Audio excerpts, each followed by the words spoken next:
Nabi Muhammad SAW mendidik para sahabatnya, mendidik ahlul baitnya Nabi Muhammad SAW dengan didikan yang istimewa.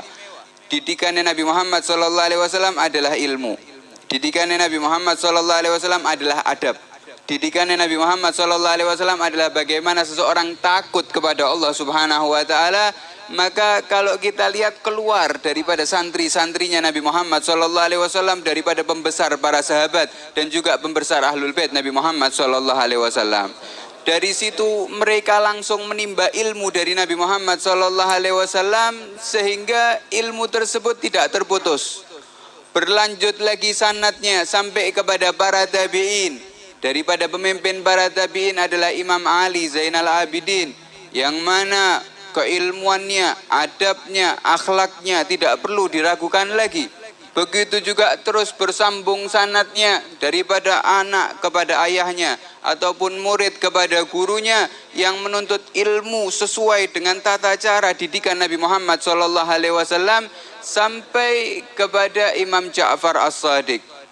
Imam Ja'far As-Shadiq kalau kita lihat sangat luar biasa daripada keilmuannya, sampai kalau kita tahu Al-Imam Abu Hanifah radhiyallahu anhu, pemimpin madhab Hanafi, beliau mengatakan dengan luasnya ilmu beliau, dengan tingginya derajat beliau, dengan kecerdasan yang beliau miliki, beliau mengatakan laula sanatain ma'as Shadiq lahalakan Nu'man. Seandainya aku Imam Abu Hanifah tidak duduk 2 tahun bersama Imam Ja'far As-Shadiq, maka aku akan hancur, aku akan celaka, aku akan binasa.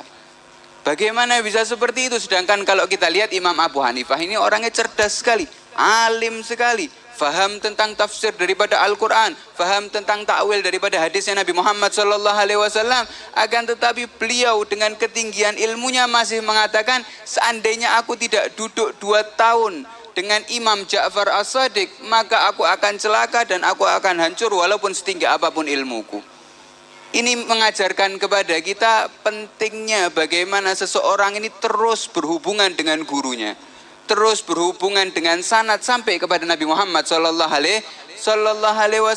dan itu yang membuat mereka beruntung di dunia sampai di akhirat.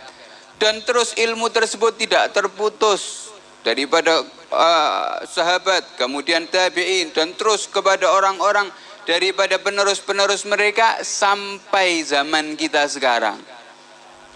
Sampai daripada zamannya Kiai Mbah Umar bin Abdul Manan, yang mana mereka terus berpegang teguh dengan sanad keilmuan ini, sehingga yang kita lihat atau yang kita tahu daripada kemanfaatan ilmu beliau, tidak ada orang awam duduk dengan beliau kecuali keluar daripada majelis mereka dalam keadaan takut kepada Allah Subhanahu wa Ta'ala. Orang tidak kenal Nabi duduk dengan mereka, memandang wajah mereka, keluar daripada majelisnya sudah bisa mencintai Nabi Muhammad SAW.